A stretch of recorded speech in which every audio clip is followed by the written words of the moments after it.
जैसे उनके शरीर में स्प्रिंग एक्टिवेट हो गई हो, इतना ऊधम मचाते हैं, इतना ऊधम मचाते हैं, पूरी गोकुल की नाक में दम कर रखा ठाकुर जी ने।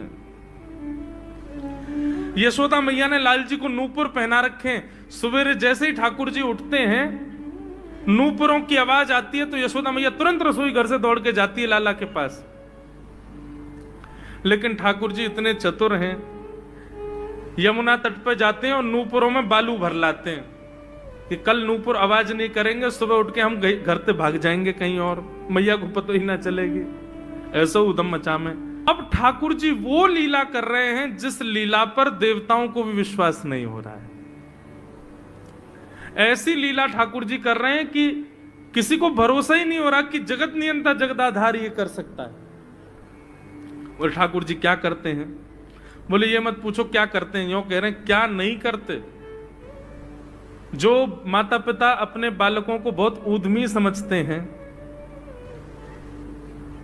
बहुत बड़ी कृपा है ठाकुर जी की कि आपके घर ठाकुर जी जैसे ऊधमी बालक नहीं है।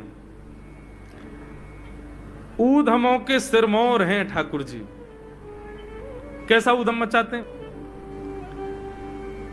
नहा धो करके ठाकुर जी सवेरे तैयार होते हैं, सबसे पहले गैयाओं के पास जाते हैं। मैया कहवे लाला नहा धो के सबसे पहले गैयान को प्रणाम करवे जा, गैयान को स्पर्श कर फिर कछु करियो। ठाकुर जी गैयाओं को प्रणाम करने जाते हैं। जैसे ही देखते हैं कि कोई गैया बैठी है, सो ठाकुर जी कहें अरे अरे मैया या गैया को आलस आ गयो, या को आलस दूर कर दूं। सो बैठी हुई गैया के ठाकुर जी सींग पकड़ लेते हैं और सींग पकड़ करके अपनी ओर खींचते हैं। दूसरी तरफ से सींग बलराम जी पकड़ लेते हैं। अब ऐसे सींग पकड़ करके ऐसे ऐसे गैया के सींग हिलाते हैं। अब बैठी रहती गैया थोड़ी देर तो कोई बात नहीं, जैसे जोर जोर से हिलाना प्रारंभ करते हैं सोई गैया खड़ी हो जाती है। और जैसी गैया खड़ी होती ठाकुर जी लटक जाते हैं सींगों से। अब ठाकुर जी को तो बढ़िया झूला बन गया, गैया की सींगन पे झूल रहे। थोड़ी देर तो गैया इधर से उधर ठाकुर जी को झुलाती रहती है, लेकिन थोड़ी देर बाद जैसे ही ठाकुर जी की पकड़ कमजोर होती है, गैया को पता चल जाए कि अब लाला गिरवे वारो है, तो गैया भी इतनी चतुर कि वो गोबर में ही जाके खड़ी हो गए। ठाकुर जी के इन्हें आगे को चल, मैं गोबर में है जाऊंगो। गैया के ना अब तो मैं यहीं खड़ी रहूंगी, तुम गोबर में ही गिरो। और सोई ठाकुर जी को हाथ छूट जा, मैया मैया बचाइयो, देख जे गैया मुंह को गोबर में फेंक रही है। अब मैया जब तक बचावे आवे तब तक तो लाल जी के हाथ छूट जाएं और ठाकुर जी गले गले तक गोबर के ढेर में जाके गिर जाएं। पर यशोदा मैया निकाले, कितनों सजाए लो, कितनों ए लाला तू वैसे ही कारो, ऊपर ते मैं तो को बढ़िया सुंदर बना के रखूं, लेकिन तू घूम फिर के गोबर में ही आके चौं खेले। मोकू तो लगे तू पूर्व जन्म को सूकर दिखे। ठाकुर जी मंद मंद मुस्कुरा रहे, हाँ मैया जे बरा भगवान को अवतार भयो ना, जाने पृथ्वी की रक्षा करी हिरण्याक्ष थे। भैया बोली हाँ वो मैं ही तो हतो, मैं जय जय हूं मैया, वो बरा भगवान ही जय जय, वही जय जय तेरे यहाँ लाला बन के आयो है। यशोदा मैया के बातन ने मत बनाए कर, नेक नेक बड़ो है क्यों बोलवो सीखो, ऐसी बात बनावे, जय जय बोले अपने आप पे, नावे धोवे है ना है, मोह पहुंचे ना है, मैं जय जय हूं। ऐसी मधुर लीला ठाकुर जी कर रहे हैं। आकाश में 33 कोटि देवता ये लीला देख करके अपने नेत्रों पर विश्वास नहीं कर रहे। ऐसे मधुर ठाकुर जी। एक दिन नंद भवन में गैया ब्याह गई। जैसे ही गैया ब्याई, ठाकुर जी जैसे ही गैया ब्याती है ठाकुर जी वहीं खड़े हो जाते हैं। और बंधुओं शास्त्रों में आज्ञा है कि गाय जब ब्याह रही हो,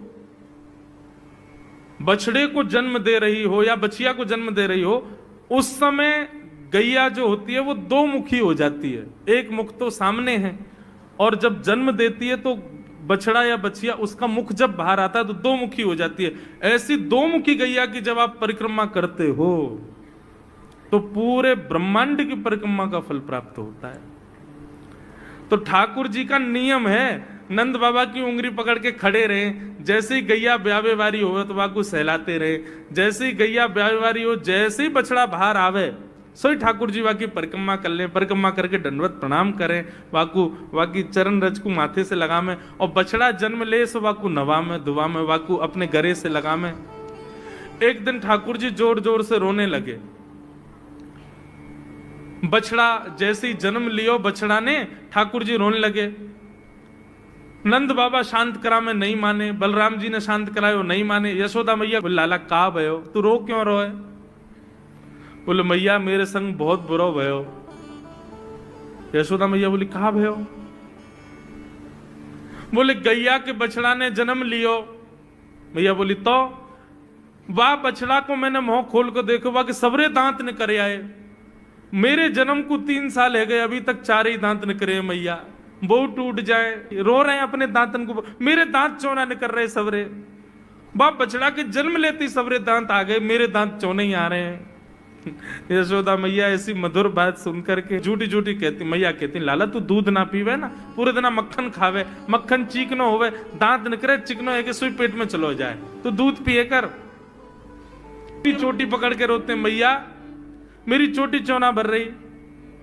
बाप बलराम की चोटी देखो कैसी नागिन जैसी चोटी है वाकई, और मेरी चोटी कैसी है मैया, नेक सी पतरी सी। मैया बोले लाला तू दूध ना पीवे, दूध ते चोटी बढ़े। बलराम में देखिए ऐसा जग भर के दूध पीवे।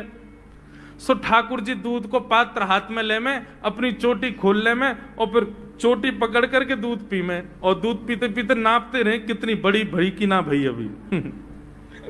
ऐसी मधुर लीला ठाकुर जी करते हैं। ऐसी लीलाएं हैं ठाकुर जी की कि उन लीलाओं को सुनकर के जो ज्ञान के मार्ग को नहीं समझ पाते, जो वैराग्य के मार्ग को नहीं समझ पाते, जो ज्ञान और वैराग्य से ठाकुर जी को प्राप्त नहीं कर पाते, वो इन लीलाओं से ठाकुर जी के हो ही जाएंगे। ऐसी लीला है।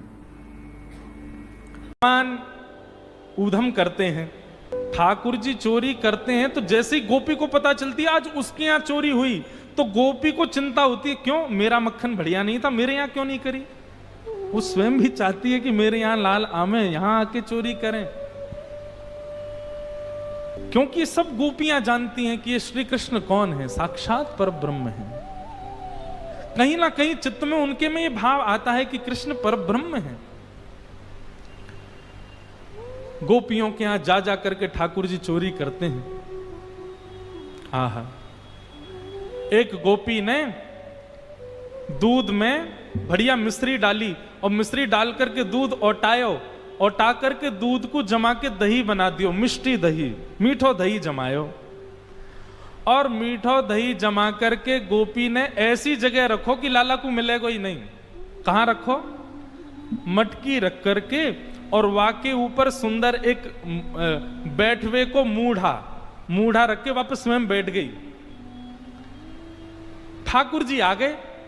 ठाकुर जी आकर बोले और भाभी जी कहा हेरो है? गोपी बोली कछु ना हेरो, लाला तू कैसे आए हो यहां पे? ठाकुर जी बोले सुगंधी आ रही है, कहीं पे ऐसा लग रहा है कि चेंटी लगवे वारी है बहुत जल्दी। गोपी बोली लाला मैंने आज मीठो दही रखो है, लेकिन मैं तो को शर्त लगाऊं, यदि तेने ढूंढ लियो तो सबरो तेरो, और यदि तू नहीं ढूंढ पायो तो आज के बाद वचन दे तू मेरे यहां चोरी ना करेगो। ठाकुर जी बोले देख हम ते शर्त मत लगावे। गोपी बोली ना तो ती शर्त लगाऊंगी, यदि तेने ढूंढ लियो तो पूरा दही तेरो, और यदि तू नहीं ढूंढ पायो आज तो आज के बाद मेरे घर चोरी ना करेगो। ठाकुर जी बोले ठीक है लगी। इतने में ही भगवान ने कहा कियो ग्वाल बाल सब संगे है। अच्छा इतने ट्रेंड हो गए हैं कुछ ही दिनों में कि इशारों से ही समझ जाते हैं सब ग्वाल बाल ठाकुर जी क्या कह रहे हैं। ठाकुर जी ने सब ग्वाल बालों को इशारा किया। क्या इशारा किया? बोले शाम का समय हो गया है, गैया दोहने का समय हो गया है, बाहर जाओ और गायों के सब बछड़ा बछिया खोल के भाग जाओ, सब रो दूध बछड़ा बछिया पी जाएंगे, दूध काटवे को मिलेगा ही ना। इतने में ग्वाल बाल दौड़ करके गए और गौशाला में जाके सब बछड़ा बछिया खोल दिए, और बछड़ा बछिया अपने अपने मैयान के थनन के मुख में लगा करके और पीन लगे। इतने में ही सब ग्वाल बाल आए, अरे गोपी तू यहां बैठी है, मां तेरी गैयान को सबरो दूध पी गए बछड़ा बछिया। गोपी ने उठ करके खिड़की में से देखी तो सब बछड़ा बछिया दूध पी रहे हैं, तुरंत भागी गौशाला को। ठाकुर जी ने मूढ़ा उठा के दूर किया और मिष्टी दही गोद में लेकर बोले हम ते शर्त लगावेगी हैं? लेकर के बैठ गए। गोपी बोली मैया ऐसो उदम मचावे तुम्हारो लाला।